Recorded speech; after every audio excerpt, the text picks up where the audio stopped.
have you guys ever wondered what's the difference between self-managing a project or having a general contractor? Well, in today's video, John from BlackJack Contracting is going to break down for us exactly what the differences are, what you should be aware of, as well as what you should expect if you're going to either self-manage or hire a GC. You can save yourself 35% of the cost, absolutely, but it's going to probably take you 6 to 9 months instead of 3 months.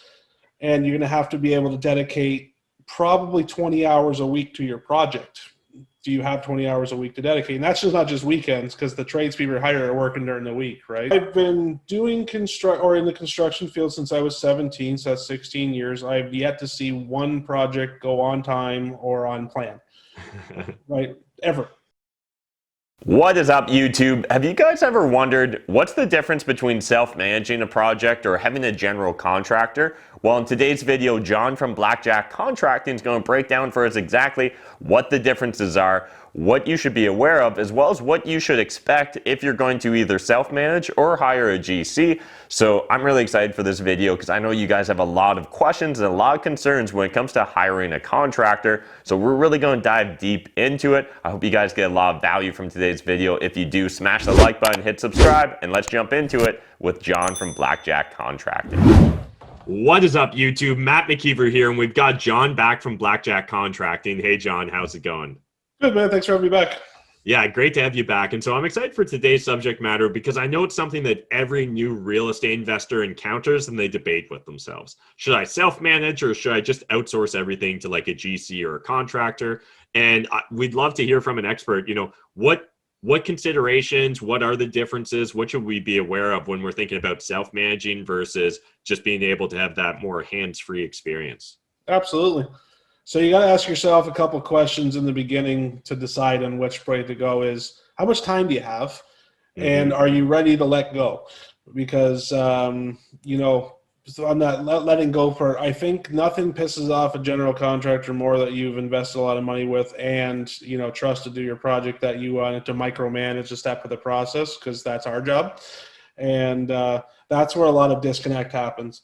And number one, and obviously the first point is how much time do you have? Because if let's just pretend you're going to do a basement suite, for example, right? It takes us who've done 140 plus of them 3 months to do one, right? And that's what we do for a living and have managers and stuff like that. So you can save yourself 35% of the cost, absolutely, but it's going to probably take you 6 to 9 months instead of 3 months. And you're going to have to be able to dedicate probably 20 hours a week to your project. Do you have 20 hours a week to dedicate? And that's just not just weekends because the tradespeople hired are working during the week, right? So you're going to have to get down there early. Your vicinity to the job. Obviously, if you're from Toronto and you got a project in Welland, that's probably not a good idea to self-manage, right? Unless it's a little burr reno where you're going to do some paint and a little bit of trim touch you can do on a weekend. Sure, that's a great way to do it, great way to save money, and great way to force appreciation. But you're getting into a large-scale reno. It depends on your skill level, how much time you have too. So if you can dedicate 20 hours and go get it done in 3-4 weeks, that's probably a great way to save yourself some cash. But if you can only work weekends and nights and it's a 3-month job, I think that's where you're going to want to get a general contractor in there or at least someone overseeing your job site. Yeah, definitely appreciate that perspective. And then I think the other thing that we often overlook when talking about self-managed versus a contractor is it's really easy to think it's going to be a low time commitment if everything goes according to plan. Right. How often does everything go exactly according to plan when you're managing a job or when you see self-managers? Sure. I mean, I've been doing in the construction field since I was 17, so that's 16 years. I've yet to see one project go on time or on plan, right? Ever. Yeah. Because when you don't know what's behind the walls, you don't know what's going to happen to inspectors, you don't know when you're going to have a global pandemic, and you know what I mean? Things happen. Yeah. Right? That's where guys like me come in because it's not you've hired me to do your project, so this problem is my problem now, right? And I solve it for you. That's why you hire companies like mine, is that our job is to take the burden on for you, right? You trusted us, you gave us a large sum of money to get these jobs done on time, on budget. Therefore, that's our problem now. Where if you don't have a guy like me in place or a company like mine in place, is just all those problems fall on your shoulders, right? So inspector says he's going to show up at 2, but he shows up at 10. You weren't there. Oh well, we'll see you in a week. Yeah. They don't care, right? And that's the thing, right? That's the thing, is like there's a lot of bullshit that goes on in the construction world, right? Yeah. It's like most of the time it's like babysitting grandpas, right? Fathers and grandfathers. That's what this job is, and we talked about that, right? So the amount of time and energy that takes and frustration level is just, is it worth it to you? Because maybe you have that skill set. I mean, I'm not against people managing their own project if they can dedicate the time and they have a little bit of experience and can put up with this crap. But that's the deciding factor you kind of have to make. Yeah, absolutely. And so I'd love to talk too, when looking at like self-managing versus contractors, if I'm going to go with a GC or have someone manage the entire project, what considerations, or do I need to be concerned about like sub trades and stuff like that? How should that all work? Like, do I just, in your opinion, do I pay one person? Am I paying the sub trades directly? How should that all play out?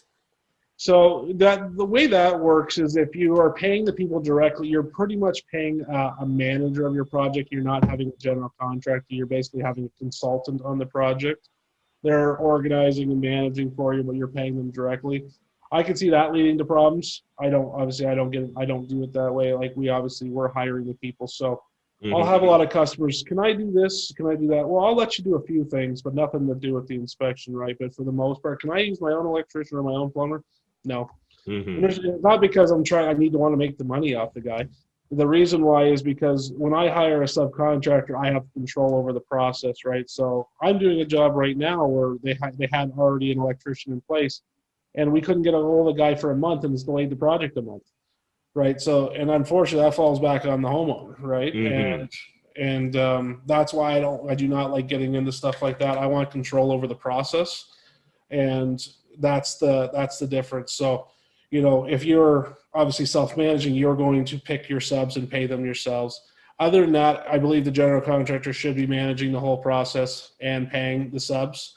Obviously, you got to make sure that's working out properly. The subcontractor's paying his subs, because that's another big problem that happens in the contractor world. Any tips or tricks in that regards? Because that definitely is like a story that you'll hear. Like, you spend long enough in any real estate networking event, and you'll hear a story about that. Again, that goes back to one of the last videos we talked about, where the contractors either not charging enough money for services. So what they'll do is they'll go in dirt cheap to try to get the job, and they'll try to go after change orders. And all of a sudden that doesn't happen, and they barely have enough money to pay themselves, so they steal it from their subs. And the government laws around this are really kind of stupid, but the way it states is that I don't have to pay a subcontractor for 37 days. Basically, I have 30 days to get paid by you, and I have another 7 to pay by them. But we don't play that game. That's the nasty business of it, right? We have our own system in place, but you want to make sure that you're getting a lien waiver. Now, that's what they call it in the States. Canada has a different terminology for it. So basically, once that contractor's been paid, you'd want to see some sort of documentation that they have been paid, and you can present that to the owner. It doesn't have to disclose the amount. All you're saying is, I signed off, I've been paid for this project. So if you're having any worries about your subs being paid, make sure you have a system in place with your GC getting letters saying, yes, I've been paid, right? Because then they waive their right to lien your house, because that's another thing that can screw you too, right? GC doesn't pay the sub lien your house. Nothing you can do about it. And the way that the court system works in Canada, it takes a year and a half, 2 years to settle any sort of construction dispute. So that could really, screw your projects. There is a secret to get away from that, but that's a different story for a different day. But that's it. So in the States, they call it a lien waiver. And Canada, I'm sure it'll work the same, but see if you can have some sort of paperwork system, or, even just a simple sign-off letter from your sub saying I've been paid. Now, subcontractors should get paid in 2 stages, right? Usually there's a rough-in. So you come in and rough the wires in, plumbing in, and then the house gets drywall, mud, and tape. They come back and install the fixtures. So there should be a 2-part payment system for subcontractors. So you're going to want to see a couple letters or documentation twice from each subcontractor. Awesome. Yeah, definitely appreciate that perspective. And so, John, when I'm looking at hiring a general contractor, do I take different things into consideration than just hiring a contractor? Like, what should I be aware of when looking at a GC? Yeah, sure. I mean, I got a little list here. I'm just going to go through it quick, but I'm working on a different presentation. I mean, One, my first thing I say right here is, you know what you want in your GC, right? So if you want a guy that's going to take over the whole project and get it done from you, that's what you want. If you want a guy just to help you with the process, no, that's what you want. Once you've gone through that process, you know, referrals number one, right? And you got a ton, I mean, real estate investors got a great peer group here, right? So get what you've been lined up for. Now, here's a contractor secret. If we get referrals, we're likely to raise prices because we know we don't have to fight for your business because you're already kind of sold on us. So be careful of that a little bit. That's just common knowledge in the industry, right? I mean, once you've done your referrals, you got online reviews, and then back to the thing is WSOB and insurance. That's number one. You got to make sure that has that in place. And if they don't, walk away right away because of the problem. And then go back to what systems does your contractor use and what experience does he have in the what you want to do. That's the key to it is like, you know, if you want some guy to build an addition, well, I'm not your guy. I don't build additions. But if you have a guy that builds additions, you want him to do a legal basement suite with fire separation, bet you they're going to struggle, right? Yeah. So we all have different fields of expertise. Try to use a guy in that field of expertise, and I think that's a big mistake people make is figure out what this guy does. It doesn't match your needs. You know what I mean? And then. Sure, go ahead. Yeah, I was going to say, it's a scary thing to be the guinea pig when your contractor's figuring out how to do something for the first time. That's not necessarily the situation most homeowners or investors want to find themselves in. No, unless you're in some sort of partnership with them. Like I've done it before, you know, some, you know, good customers I've been in business with for a long time. We'll do like, you know, joint venture and split costs. You have to have a big trust relationship before you're going to do something like that. So I don't recommend doing that for few years worth working with somebody, if you can imagine that, right? You know, so the experience, references from other homeowners on the type of work that you do. Don't ask the guy's done a roof job. Don't ask him what he's going to do for your gutter job, right? See how he did the gutters. And then, I mean, just the communication between how the contractor communicates, right? If he's going to have communications in the beginning, it's not going to get better through the end, obviously. Right? Staff is a big one. Does this guy work with the staff? Does this guy do it himself? And that's a big difference on the size of project. If you're doing a flooring job, he does it himself, no problem, right? That's probably better. But if you're going to do a 3-month project basement suite, he's got to have some resources. He'll never get it done, right, in time. You have to have the resources behind the guy in order to get a project done in a certain amount of time. And I mean, one I think the underestimate is, do you resonate with the guy? If you don't get along in the beginning, I doubt you're going to get along through the process. Yeah. It's actually a big thing that a lot of homeowners don't take into consideration when they're looking at hiring a property manager, or a tradesperson, or a GC. Is like Steve Sims in his book Bluefishing discusses like the chug test. And essentially the idea is like, would you be willing to drink a beer with that person? Like, could you stand their company long enough to drink a beer? And if the answer is no, then you're probably not going to be comfortable asking hard questions or like asking for an explanation when you need one. And so again, it is important that you have that relationship where you feel comfortable asking the questions you need answers to. Absolutely. And I think that's underestimated.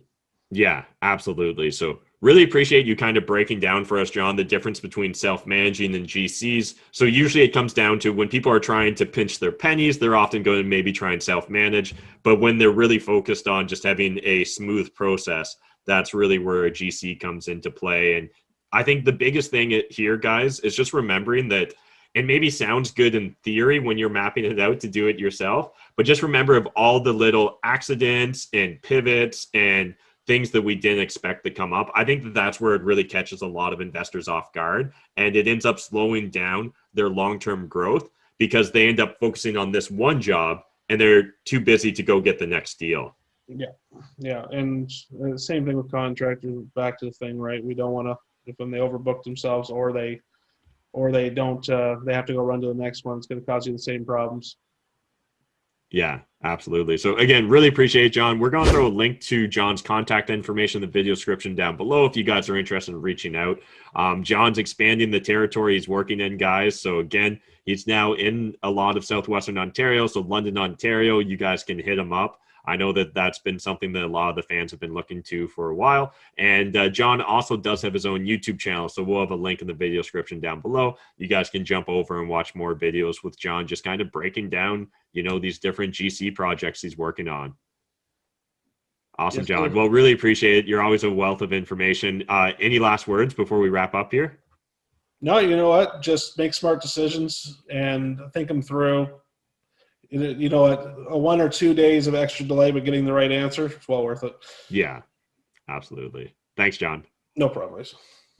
Thanks again to John for taking the time to shoot this video. If you guys got value, smash that like button, hit subscribe if you're new to my channel, and make sure you jump over to John's YouTube channel because he's actually breaking down for you all his experiences and his perspective and some of the projects he's working on as a contractor in Southwestern Ontario. It's absolutely amazing. Love supporting, Canadian local content creators. So make sure you jump over, give him a subscribe, and we'll see you in the next video.